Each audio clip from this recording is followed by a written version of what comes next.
Chapter 5. The Last of the Blind Man. My curiosity, in a sense, was stronger than my fear, for I could not remain where I was, but crept back to the bank again, whence, sheltering my head behind a bush of broom, I might command the road before our door. I was scarcely in position ere my enemies began to arrive, 7 or 8 of them, running hard, their feet beating out of time along the road, and the man with the lantern some paces in front. 3 men ran together, hand in hand, and I made out, even through the mist, that the middleman of this trio was the blind beggar. The next moment his voice showed me I was right. "Down with the door!" he cried. "Aye, aye, sir," answered 2 or 3, and a rush was made upon the Admiral Benbow, the lantern-bearer following, and then I could see them pause and hear speeches passed in a lower key, as if they were surprised to find the door open. But the pause was brief, for the blind man again issued his commands. His voice sounded louder and higher, as if he were afire with eagerness and rage. "In! In! In!" he shouted, and cursed them for their delay. 4 or 5 of them obeyed at once, 2 remaining on the road with the formidable beggar. There was a pause, then a cry of surprise, then a voice shouting from the house, "Bill's dead!" But the blind man swore at them again for their delay. "Search him, some of you shrinking lubbers, and the rest of you, aloft and get the chest!" he cried. I could hear their feet rattling up our old stairs, so that the house must have shook with it. Promptly afterwards, fresh sounds of astonishment arose.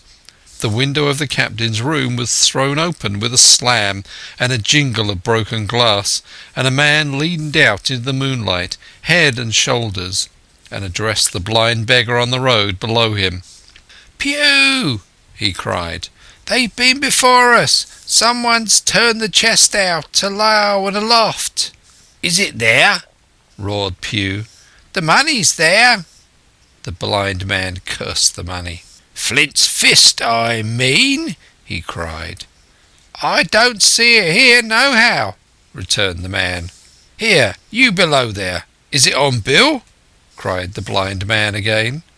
At that another fellow, probably he who had remained below to search the captain's body, came to the door of the inn.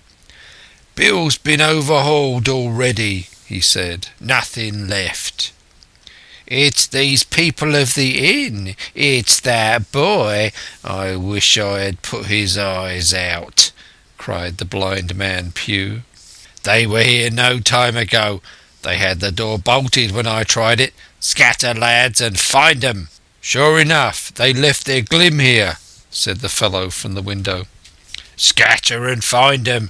Rout the house out," reiterated Pew, striking with his stick upon the road. Then there followed a great to-do through all our old inn, heavy feet pounding to and fro, furniture all thrown over, doors kicked in, until the very rocks re-echoed and the men came out again, one after another, on the road, and declared that we were nowhere to be found. And just then the same whistle that had alarmed my mother and myself over the dead captain's money was once more clearly audible through the night, but this time twice repeated.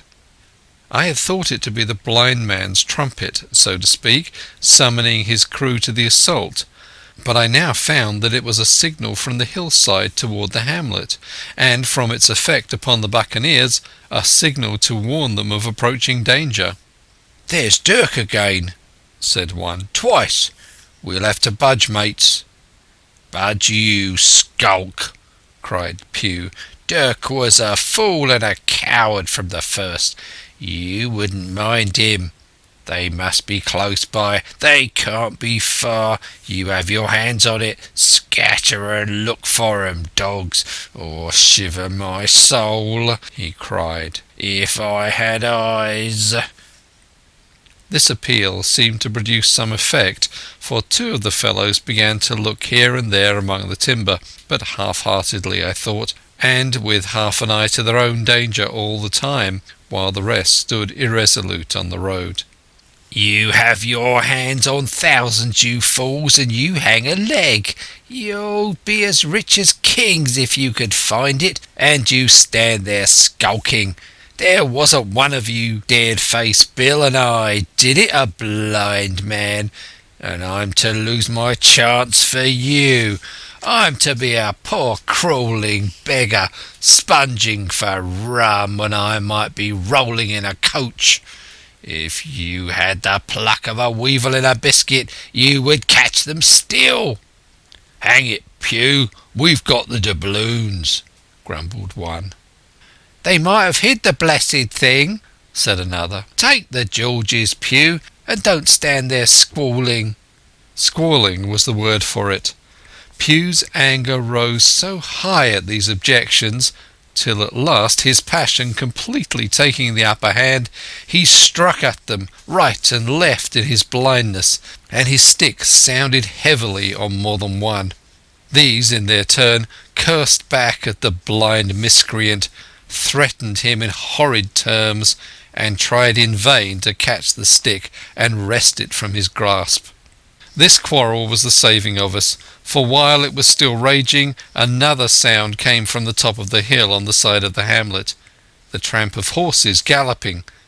Almost at the same time a pistol shot, flash and report came from the hedge side, and that was plainly the last signal of danger, for the buccaneers turned at once and ran, separating in every direction, one seaward along the cove, one slant across the hill, and so on, so that in half a minute not a sign of them remained but Pew. Him they had deserted, whether in sheer panic or out of revenge for his ill words and blows, I know not.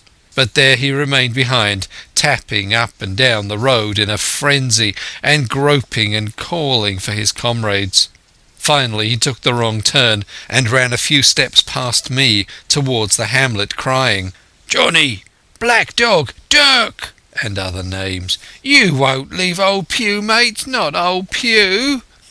Just then the noise of horses topped the rise, and 4 or 5 riders came in sight in the moonlight and swept at full gallop down the slope.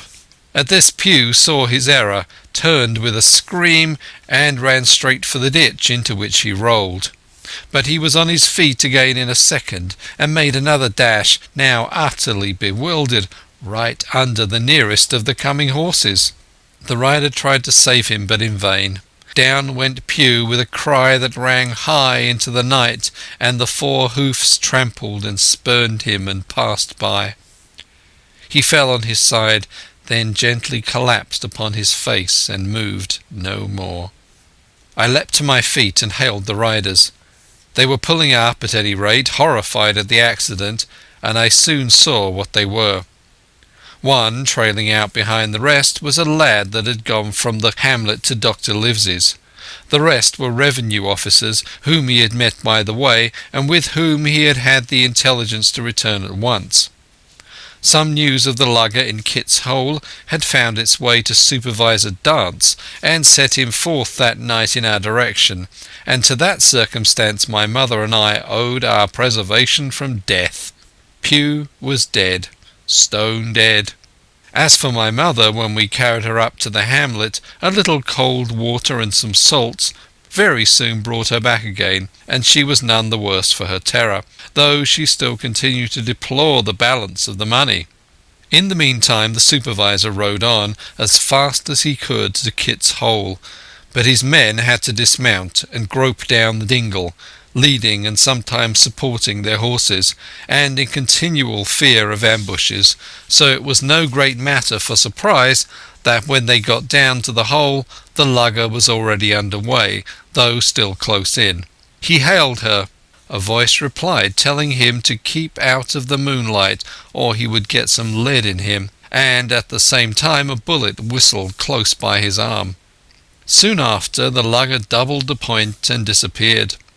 Mr. Dance stood there as he said, "Like a fish out of water," and all he could do was to dispatch a man to B to warn the cutter. "And that," he said, "is just about as good as nothing. They've got clean off, and there's an end. Only," he added, "I'm glad I trod upon Master Pugh's corns." By this time he had heard my story.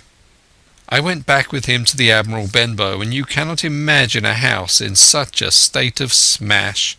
The very clock had been thrown down by these fellows in their furious hunt after my mother and myself, and though nothing had actually been taken away except the captain's money bag and a little silver from the till, I could see at once that we were ruined. Mr. Dance could make nothing of the scene. "They got the money, you say? Well then, Hawkins, what in fortune were they after? More money, I suppose?" "No, sir, not money, I think," replied I. "In fact, sir, I believe I have the thing in my breast pocket, and to tell you the truth, I should like to get it put in safety." "To be sure, boy, quite right," said he. "I'll take it if you like." "I thought perhaps Dr. Livesey—" I began.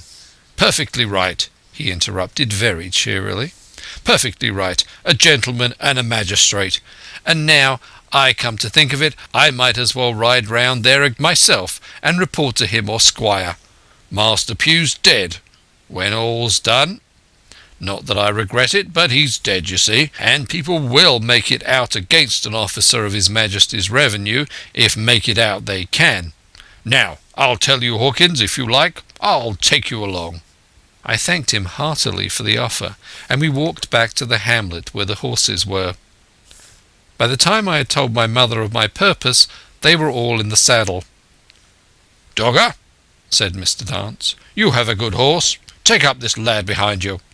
As soon as I was mounted, holding on to Dogger's belt, the supervisor gave the word, and the party struck out at a bouncing trot on the road to Dr. Livesey's house.